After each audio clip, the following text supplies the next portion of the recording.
যে ঘটনা 10 বছর হয়ে গেল সেই ঘটনার কোনো তথ্য প্রমাণই জোগাড় করতে পারল না পুলিশ। আর এই যুক্তিতেই বহু সমালোচিত করেয়া গণধর্ষণ কাণ্ডে 3 অভিযুক্ত তারা বেকসুর খালাস ঘোষণা করা হলো। যে গাড়িতে ধর্ষণ করা হয়েছিল সেই গাড়ি খোঁজই পায়নি পুলিশ এবং অভিযুক্তদের বিরুদ্ধে উপযুক্ত তথ্য প্রমাণও জোগাড় করতে পারেনি পুলিশ। আর এই যুক্তিতেই কিন্তু 3 অভিযুক্ত তারা বেকসুর খালাস ঘোষণা করা হয়। জুন মাসে 2014 সালে গাড়িতে তুলে বন্দুক দেখিয়ে গণধর্ষণের অভিযোগ ওঠে। তথ্য প্রমাণের অভাবে ধৃত 3 জনেরই বেকসুর খালাস। যে গাড়িতে ধর্ষণ সেই গাড়ির কোনো খোঁজ পাওয়া যায়নি। কোথায় ধর্ষণ অভিযুক্তদের বিরুদ্ধে প্রয়োজনীয় তথ্য প্রমাণও নেই। করেয়া গণধর্ষণ মামলা নিয়ে এমনই দাবি সরকারি আইনজীবী। 3 অভিযুক্তই বেকসুর খালাস। সরাসরি আমাদের প্রতিনিধি আবির দত্ত আমাদের সঙ্গে রয়েছেন। 2014 সালের জুন মাসের এই ঘটনা। আবির, 10 বছরের বেশি সময় পেয়েছে পুলিশ, উপযুক্ত তথ্য প্রমাণ তারা দিতে পারলো না, যে কারণে অভিযুক্তরা বেকসুর খালাস হয়ে গেল। দেখো, যেটা জানা যাচ্ছে 2014 সালে জুন মাসে এই ঘটনা, এবং যেটা অভিযোগ উঠেছিল যে রুটি কিনতে বেরিয়ে এক মহিলা, তাকে গাড়িতে তুলে গণধর্ষণ করা হয়েছিল এবং সেই মহিলা অন্য একটি ধর্ষণের মামলার তিনি কিন্তু সাক্ষী ছিলেন এবং যে কজন সাক্ষী ছিলেন তার মধ্যে তিনি অন্যতম। তাকে ভয় দেখানোর জন্য, যেটা তার অভিযোগ ছিল, যে তাকে গাড়িতে তুলে তাকে আগ্নেয়াস্ত্র দেখিয়ে তাকে ধর্ষণ করা হয়েছিল। এই মামলার পরিপ্রেক্ষিতে 3 জনকে গ্রেপ্তার করা হয়েছিল, শাহজাদা বক্স, জামালুর রহমান এবং আকবর খান। এই যে 3 জনকে গ্রেপ্তার করা যায় তার মধ্যে এই শাহজাদা বক্স, তার নামে কিন্তু এর আগেও কিন্তু অভিযোগ ছিল।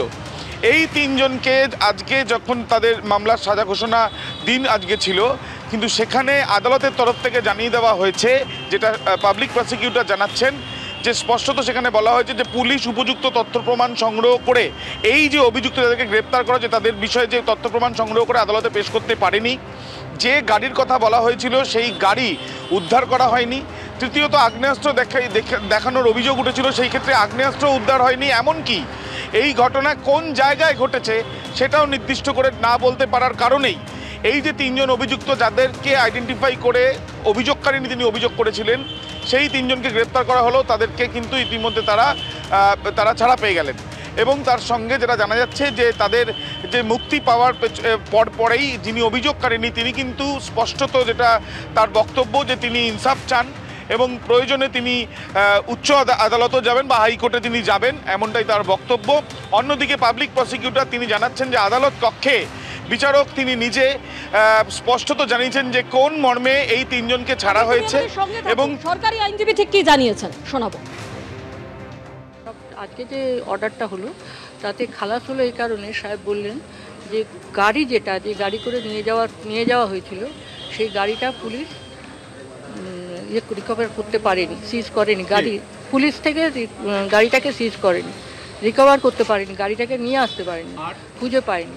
তাছাড়া বললেন যে সাক্ষী এদের মধ্যে একটা বহু পুরনো একটা এনিমিটি ছিল। তারপরে বললেন আর একটা কথা বললেন, পিও নিয়ে বললেন যে পিওটাকে পুলিশ যেভাবে দিয়েছে, এভিডেন্স যা দিয়েছে সেটা পিওটা প্রুফ হয়নি। পিওটা স্পটটাকে ঠিক মতন করে জানানো যায়নি। স্পটটা কোনখান থেকে তুলেছে, কোনখানে নিয়ে গেছে, এই যে এই স্পটটাকে ঠিক মতন করে বলতে পারেনি। আদালত রায় দিলেন, খালাস করে দিলেন 3 জনকেই।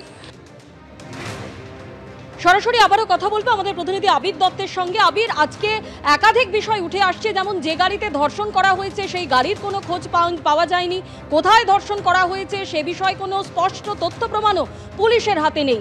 1 দশকের কাছাকাছি সময় পেল পুলিশ, তাও কোনো তথ্য প্রমাণ জোগাড় করতে পারলো না।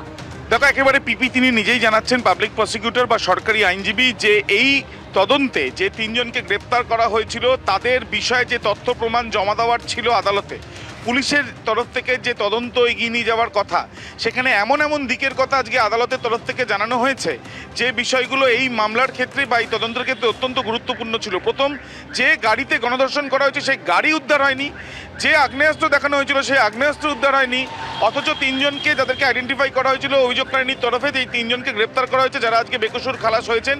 এই যে দুটো যে বিষয়গুলো আদালতের তরফ থেকে জানানো হয়েছে, এই দুটো বিষয় তো রয়েছেই, তার সঙ্গে সঙ্গে আরও বেশ কিছু বিষয়, যে এই যে পুরো সম্পূর্ণ যে তদন্ত চলেছে প্রায় 10 বছরের ওপরে, এই ঘটনার পরিপ্রেক্ষিতে 3 জনকে গ্রেপ্তার করা হলে তাদের মধ্যে একজন শাহজাদা বক্স, তার নামে এর আগেও কিন্তু অভিযোগ আছে এবং সেই যে অভিযোগ আছে সেটিও ধর্ষণের মামলা, এবং সেই মামলাতে অভিযোগকারিণী অন্যতম সাক্ষী ছিলেন এমনটাও জানা যাচ্ছে সূত্র মারফত। এবং সেই ক্ষেত্রে তাকে হুমকি দেওয়া হয়েছিল, তাকে গণধর্ষণ করা হয়েছিল বলে তিনি লিখিতভাবে অভিযোগ করেছিলেন। যে মামলা চলেছে সেই মামলার পরিপ্রেক্ষিতে 3 জন কিন্তু ছাড়া পেয়ে গেল উপযুক্ত তথ্য প্রমাণ আদালতে পুলিশ পেশ করতে না পারার জন্য, এমনটাই জানাচ্ছেন পাবলিক প্রসিকিউটর। ধন্যবাদ আবি। যদিও পরিবারের তরফ থেকে বলা হয়েছে যে তারা বিচারের জন্য উচ্চ আদালতে যাবেন। এটা তো গ্রস ফেইলিওর, মানে ইনভেস্টিগেটিং এজেন্সির গ্রস ফেইলিওর, চরম ব্যর্থতা। আমার যেটা মনে হয় যে দেখো, যে গাড়িটা ইনভলভ ছিল সে গাড়িটা আজ পর্যন্ত অধরা রয়েছে। ওটা কিন্তু কেসের কিন্তু main issue, one of the main issues. তো সাক্ষীদের যা যা স্টেটমেন্ট বা যে ভিকটিম ভিজির যা স্টেটমেন্ট, সেটার সঙ্গে কিন্তু মেডিকো লিগাল বা ফরেন্সিক এক্সামিনেশনের, স্টেট ফরেন্সিক মেডিসিনের যে এক্সামিনেশন, তার রিপোর্ট কিন্তু ম্যাচ করেনি সম্ভবত। এটাকেই বলে খুব স্কেচি ইনভেস্টিগেশন। এক দশকেও পুলিশ কোনো তথ্য প্রমাণ জোগাড় করতে পারল না। যে গাড়িতেই গণধর্ষণের ঘটনা ঘটে সেই গাড়ির কোনো খোঁজ পাওয়া যায়নি। কোথায় ধর্ষণের ঘটনা হয়েছিল সে বিষয়ে কোনো সুনির্দিষ্ট তথ্য প্রমাণ পুলিশ দিতে পারেনি। এমনকি যে আগ্নেয়াস্ত্র দিয়ে তাকে ভয় দেখানো হয়েছিল সেই আগ্নেয়াস্ত্রেরও কোনো খোঁজ পাওয়া যায়নি।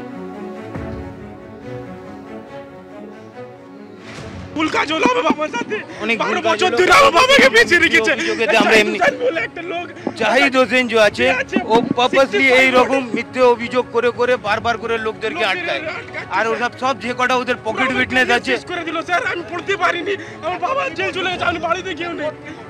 কোর্ট আমাদেরকে অ্যাকুইটাল দিল, ওদের কোনো কেস স্ট্যাবলিশ হলো না, মেডিকেল দিয়ে কিছু স্ট্যাবলিশ হলো না, ঘটনাই কিছু ঘটেনি।